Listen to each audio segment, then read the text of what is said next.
সরকারি অনুমতি ছাড়া পশ্চিমবঙ্গে গরু মোষ হত্যা নিষিদ্ধ। প্রকাশ্যে নয়, শুধু সরকার স্বীকৃত কসাইখানাতেই বলি গরু মোষ হত্যা নিয়ে একাধিক কড়া নির্দেশিকা জারি করল রাজ্য সরকার। পুরসভার চেয়ারম্যান কিংবা পঞ্চায়েত সভাপতির সঙ্গে সরকারি পশু চিকিৎসক থাকবেন। এই দুজনের যৌথ সার্টিফিকেট থাকলেই তবে গরু মোষ বলিতে ছাড় দেওয়া হচ্ছে। আর একটা বিষয় ভাইজান, সামনে যেহেতু কুরবানির ঈদ, সেই ক্ষেত্রে মানুষ অনেক বিভ্রান্ত হচ্ছে। এই বিষয়ে কি বলবো আমি? 80টা এমএলএ দিয়ে রেখেছে, তাদেরকে জিজ্ঞাসা করেন না। আমাদেরকে একটাই তো ভাঙড়ের বীরেরা দিয়েছে, একটাই। সব নৌসাদ বলবে তাহলে 80টা তাদেরকে বিধায়ক কেন দিল? বারবার বলেছিলাম বিজেপিকে দিয়ে তৃণমূলকে আটকানো যায় না। এই 80টা যদি আজকে বাম আইএসএফ এর হতো, এই প্রশ্নটাই করতে লাগতো না। তারপরেও বলবো, দেশের আইন বিচার ব্যবস্থা আছে, অহেতুক কেউ ভয় খাবেন না, ঘাবড়ে যাবেন না। ঘাবড়ানো করছে তৃণমূলের একটা অংশ, যারা মেরে লুটপাট করে খেলছে, তারা মানুষকে আরো বেশি ঘাবড়ে দেওয়ার চেষ্টা করছে। কোন জায়গায় যদি মনে করেন কোন অপ্রীতিকর ঘটনা ঘটাতে পারে, প্রশাসনকে জানান, আমাদেরকে জানান, আমরা আমাদের সর্বোচ্চ দিয়ে সেগুলোকে আটকাবো। ধর্মীয় অনুষ্ঠান হবে, বিগত দিন ধরে হয়ে আসছে, আগামী দিন ধরে হবে, আগামীতেও হবে, কেউ আটকাতে পারবে না। ক্যানিং পুরের মাটিতে যে আইএসএফ টানা 15 বছর ধরে তাদের ফ্ল্যাগ মারতে যথেষ্ট ভাবে ব্যর্থ হয়েছে, সেখানে দাঁড়িয়ে বিজেপি ক্ষমতা এসে আবার একই গল্প যে ক্যানিং পুরের মাটিতে বিজেপির দলীয় পতাকা ছাড়া অন্য কোনো দলীয় পতাকা না যেন সেখানে প্রতিষ্ঠিত হয়। কি বলবেন? সবার প্রশ্নের উত্তর দিতে হবে। এখন নেতা সাজছে তো নাম কামাতে হবে, এই জন্য একটা দুটো কথা বলতে হবে, ভাইরাল হতে হবে, বড় নেতা হওয়ার শখ রেখেছে। এতটুকু শুধু বলতে চাই, আইনের ঊর্ধ্বে কেউ নয়, সে বিজেপি হোক আর তৃণমূল হোক আর যে কেউ। পশ্চিমবাংলার বিভিন্ন জায়গায় আইএসএফ এর পতাকা আস্তে আস্তে উঠতে শুরু করেছে। আগামী দিনেও বাংলা পক্ষ গর্ব চট্টোপাধ্যায় করেছে, কি বলবো? কি কারণে হয়েছে ভাই? ইভিএম নিয়ে বিতর্কিত মন্তব্য করেছে। ইভিএম নিয়ে এটা যেটা শোনা যাচ্ছে, ইভিএম নিয়ে বিতর্কিত মন্তব্য করার জন্য নাকি গ্রেফতার করেছে। আবার শুনছি তার বাড়িতে নাকি 24 রাউন্ড কার্তুজ পাওয়া গেছে।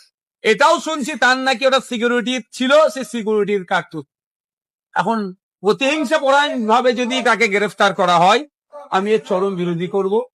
কারণ মানুষের মতামতের স্বাধীনতা আছে। ইভিএম নিয়ে যদি কেউ বলে, তার যদি রাগ হয়, সেজন্য অন্যায় ভাবে তাকে ফাঁসি যদি গ্রেফতার করে, আমি তার বিরুদ্ধে। এবার এটা এবার বিচার হবে।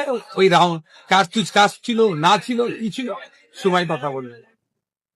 বাংলাদেশে আন্দোলন হচ্ছে, বলছে ভারতবর্ষে পশ্চিমবাংলায় মুসলিমদের উপরে অত্যাচার হচ্ছে বিজেপি সরকার আসার পরে। কি বলবে? আন্তর্জাতিক বিষয় তো, অনেক ভুলভাল ভিডিও তো এখানে ছাড়া হচ্ছে। বাংলাদেশের ভিডিও আমাদের পশ্চিমবাংলায় বলে চালিয়ে দেওয়া হচ্ছে।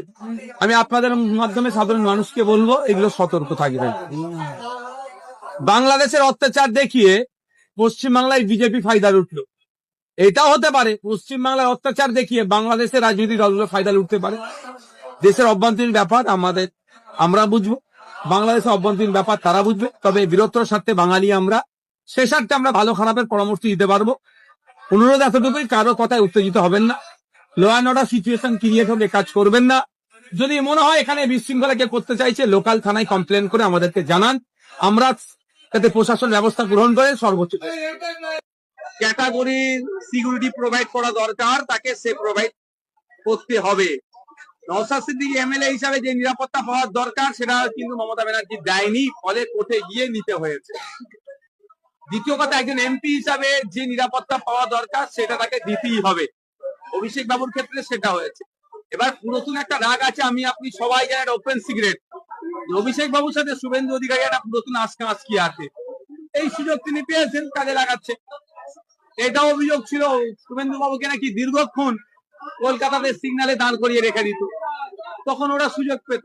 তবে এই রাজনীতিতে আমি নাই। আমি এতটুকু শুধু বলতে চাই যে সংবিধান প্রদত্ত যে অধিকারগুলো আছে সুনিশ্চিত করা, অভিষেক বাবু মমতা ব্যানার্জি নয়, পশ্চিমবাংলার প্রতিটা নাগরিক যাতে নিরাপদে থাকে, সেটা দেখার দায়িত্ব বর্তমান মুখ্যমন্ত্রী শুভেন্দু অধিকারী মহাশয়। সুতরাং কার নিরাপত্তা কমলো, কার নিরাপত্তা সেম থাকলো, কার নিরাপত্তা বাড়লো, তা বিবেচ্য নয়। বিবেচনার মধ্যে থাকবে প্রত্যেকটা নাগরিক যেন নিরাপদে থাকে। অনুরোধ করছি, ফেক ভিডিও সার্কুলেট করবেন। দেখুন, আইএস কে কোথায় দায়িত্ব পাবে, সেটা নওশাদ সিদ্দিকী কন্ট্রোল করে না। যদি আপনার আমার কারো